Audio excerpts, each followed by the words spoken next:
You know, we all wear masks. It's just what we do.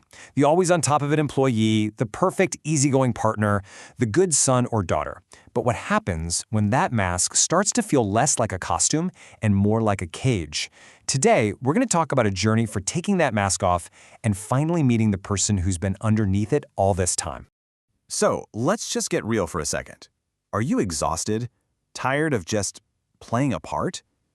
That feeling, that bone-deep weariness from constantly performing, that's where our journey begins.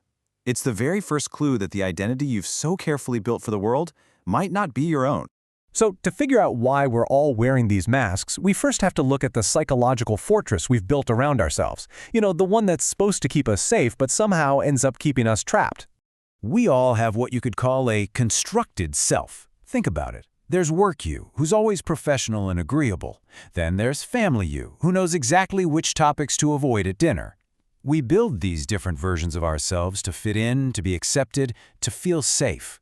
But what starts out as a protective shield can, over time, become a prison, walling us off from who we truly are. And this is what life starts to feel like inside that prison.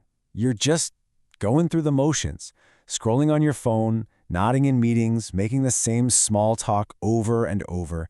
You're performing all these daily rituals that maybe once meant something, but now they just feel completely and utterly hollow. It really is like you're an actor in a play you don't remember auditioning for. But then, one day, something shifts. The routine gets disrupted. Maybe it's a crisis, a weird dream, or just a nagging question you can't shake. A little crack appears in the wall of your fortress, and through that crack, an unexpected visitor slips in. This is the honest guest. So, who or what is this guest? Okay, first things first. It's not some enemy coming to attack you. A better way to think of it is like a distress signal coming from deep inside yourself. It's that anxiety that bubbles up for no reason, that gut feeling that something is deeply wrong, that one uncomfortable truth you keep trying to shove down. It's your own psyche basically screaming that the walls are about to come down. Now, when this happens, our natural instinct is to treat it like an invasion. We think, this isn't me. This anxiety, this deep sadness, this must be some kind of intruder. So we fight it, right? We try to barricade the door and push it away. But what if it isn't an intruder at all? And that question, well, it brings us to the great revelation. This is the big turning point in the whole story. The moment you finally stop fighting, take a deep breath, and open the door to see who's really been knocking. And there it is, the big moment. You finally look at this strange dark figure you've been so afraid of, and you realize the mask it's wearing isn't a mask. It's a mirror, and it's reflecting your own face right back at you. It was you all along. We spend so much energy looking for an external enemy, a terrible boss, a toxic family member, a bad relationship, to blame for our misery. But the reality is so much more personal, isn't it? The chaos isn't coming from the outside. It's coming from your own authentic self, the real you that you've been repressing for years, finally screaming loud enough to be heard. This is what psychologists call the uncanny double.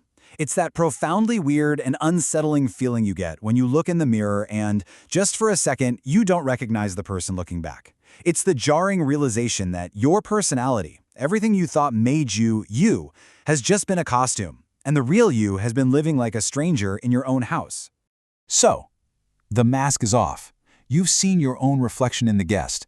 What in the world happens now? Now comes the rebellion. Now it's time to unleash the lion. The lion's job is not a quiet one. It's all about what's called the great refusal. It starts by rejecting all those hollow performative duties, the soul-crushing job, the social gatherings you absolutely dread. Next, it starts to confront all the values you were handed down but never actually chose for yourself. You know, the idea that success has to look a certain way. And finally, its main job is to take a wrecking ball to the entire fortress that's been keeping you small. The lion gets its power from one single sacred word: no. It's saying no to the endless pressure to do more, be more.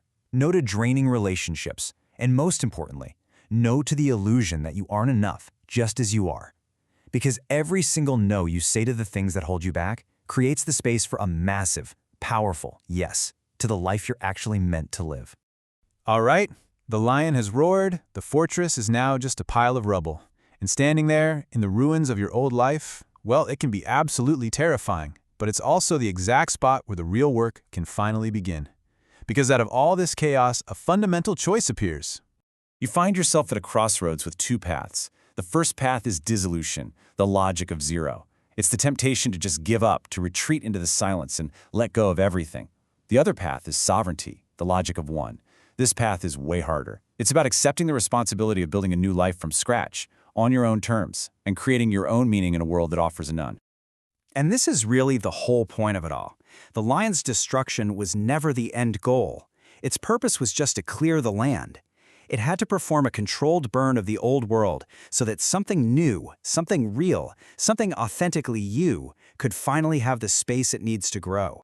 And so we end where we have to end, with the only question that matters now. A question that only you have the answer to. The old fortress is gone, the wasteland has been cleared. You are, for perhaps the first time, truly free. So, what will you build?